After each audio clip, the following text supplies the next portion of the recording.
is the launch of Winnipeg's Super Sports Network.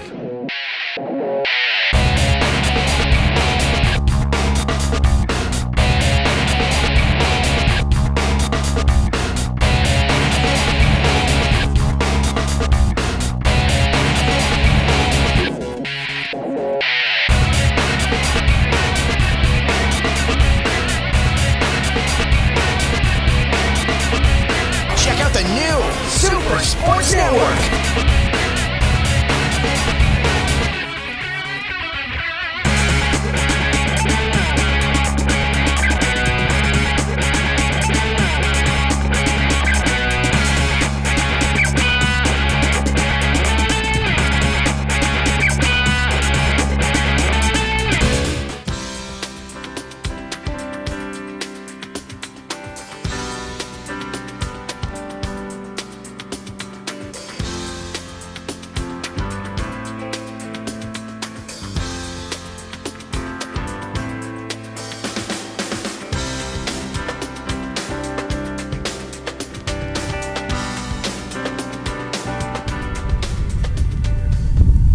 Kev, hey, thanks for having me.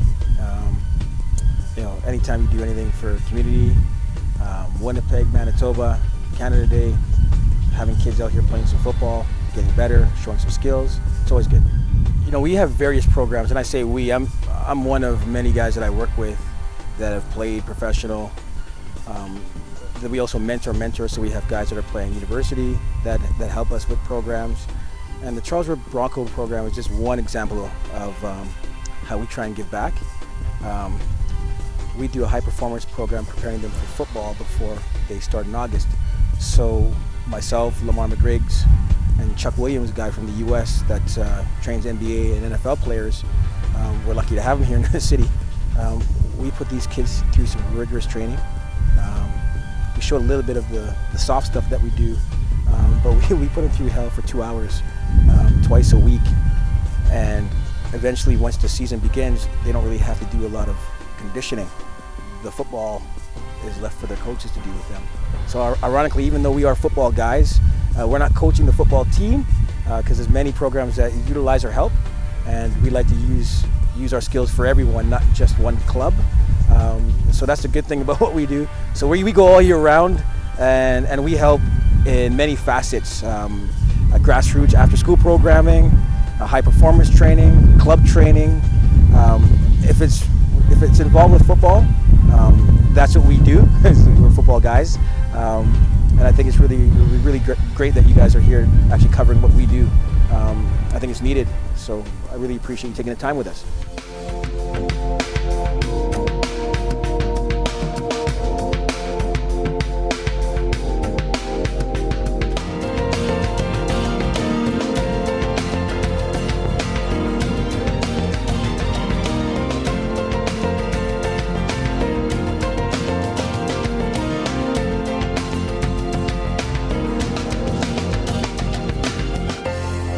The day, how did the day go for you? It went hot. Yeah, had a lot of equipment on, but came out here, had some fun with the boys and girls. And it's Canada Day, so ball hockey's good every day, but even better on Canada Day. How many players in the league? Well, grand total probably a little over 3,500.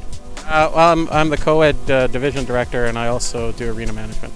Well, this is for Manitoba Ball Hockey Association. There's a few leagues in town. This is the one that we're affiliated with, and it's a great sport. Wish we could get more people out, keep expanding the league, and just have fun. I guess co-ed comprises maybe 1/3, so I would say out of 3,500, you're probably looking at 500 women. Well, in a way, it basically runs all year round with short breaks in between, but they do have what's called Summer League and Winter League. Winter League starts in October till about March, and then Summer League starts, end of May? I'm a big fan of hockey. My dad wouldn't like me saying that, but I'm a huge hockey fan. I mean, it's in our blood here in Canada, in particular Winnipeg. When it's so cold, there's not much else to do than to pick up a stick and skate around on the ice. So, big fan of hockey, and I play myself, and but that's always part-time because this soccer is full-time for sure. Yeah, well, our participation is definitely there. The numbers are there, and we're making some good strides. As you can see, I'm a coach with the long-term player development model, which is taking place here throughout the city, and we're looking to give back at a really young age, get to them soon, and hopefully it'll develop. And I think the tools have been put in place for us for that to come to fruition. And so hopefully there'll be some good soccer players coming down the road. Well, the message would probably be to the parents. My message would definitely be to the parents, which is, the kids appreciate it. I think you know that so much, and they wouldn't be playing and we wouldn't be coaching if it wasn't for what you guys do. The kids just really enjoy it. Keep that in mind.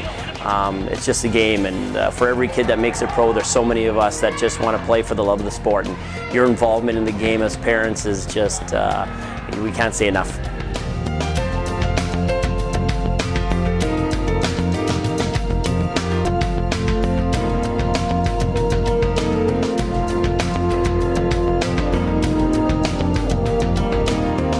Like most provinces in the country in the 50s, everyone was in a big rush to have a provincial Hall of Fame. Manitoba was no different. The Winnipeg Tribune, former newspaper in town, took it upon themselves to create the Manitoba Sports Hall of Fame in the mid-50s, and it was housed in the Winnipeg Arena, which was built around the same time. It had lots of wall space. They had no selection criteria, no selection process, and certainly no induction ceremony like we have nowadays. But that ran right until 1979 when the Trib folded, and all those photos went into the provincial archives.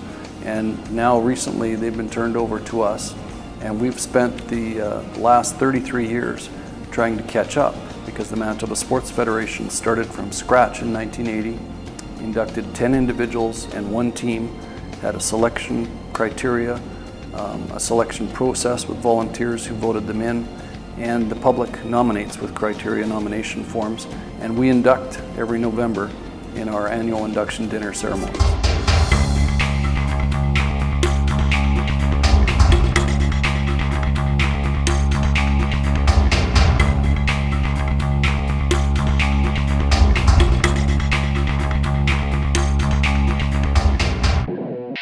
We have coffee news right across the city. It's available to be picked up here and in all kinds of places. There's roughly 700 locations right across the city. They could be coffee shops, they are doctors' offices, they're in schools, universities, hospitals, wherever people gather and meet, and there's an opportunity for them to look for something to read casually. We offer coffee news. We break the city up into 9 different areas, so depending on the size of the client, we have a number of clients that advertise right across the city, and there are other clients that maybe just stay in 1 or 2 areas close to where their business is located. So it's very simple to do. I first started in Adam, which was, I believe grade 4 or 5, and I started out as a running back, and then the next year I was one of the tallest kids, so they decided to put me at quarterback, and I had a lot of fun with it, so I stuck with it throughout the rest of my years with the Broncos, and it's been good. We've been to the playoffs quite a few times, I think every year, and done well. I've never been to the championship game, but we had some good success. I broke my arm in a game against Transcona last summer. It hasn't really affected my football performance much. I went through rehab really quickly, and I'm 100% now, so I didn't have any problems with my football playing.